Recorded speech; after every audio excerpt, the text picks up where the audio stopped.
too, and serious cats, right? The Outlaws had a very, very tough reputation.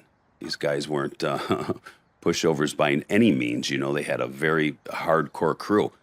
And these 5 cats that came from their team were the hardcore dudes. And I looked in their eyes and seen it, and when we were leaving, and I said, well, we kind of knew the outcome we were going to get. Yeah. We knew nothing was going to happen at the time. We were in a restaurant.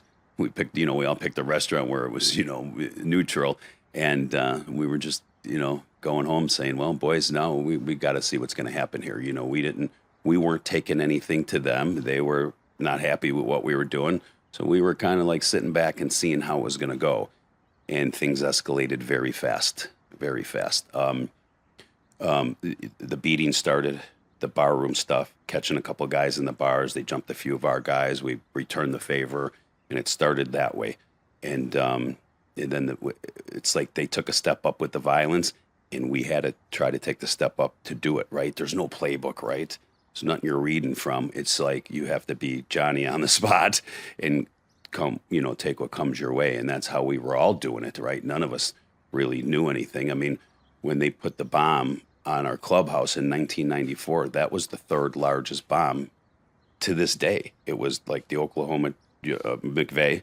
It was the trades towers, in New York. And this was the 3rd largest bomb detonated in the United States to this day. And we didn't know about bombs. I could barely put the battery in my pager. I didn't put. All I did with motorcycles, I put the gas in. How did that go? How did the bomb go? Did the bomb? What happened? What was the story with that? So they put 100 pounds of C4 in a car, shaped it and everything like that. Drove it up. Our clubhouse was in a crazy. It was called Grand Avenue. And it was a very busy street, and it was about 5 o'clock, in a weekday afternoon. It was a Tuesday, Wednesday, or something like that, middle of the week. Traffic going by and everything, and they built the bomb in the trunk of this car. And one of their members, who got RICO'd and went to prison, it's all this is all gangland stuff and every knowledgeable. He drove the car and blocked the front door of the clubhouse because they thought people were in the clubhouse because there was some cars out in front. There was a member from Minnesota with his girl visiting, but they were sightseeing at the time. And that thing, he got out of the car picked him up, you can see from the cameras, and he barely got out of view of the cameras, block or so away, and that thing detonated.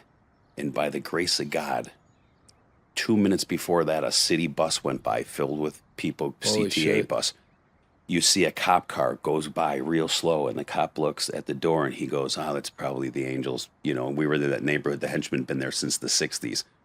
That's probably the Angels moving something. I mean, if he would have stopped and got out, nobody would have lived through this.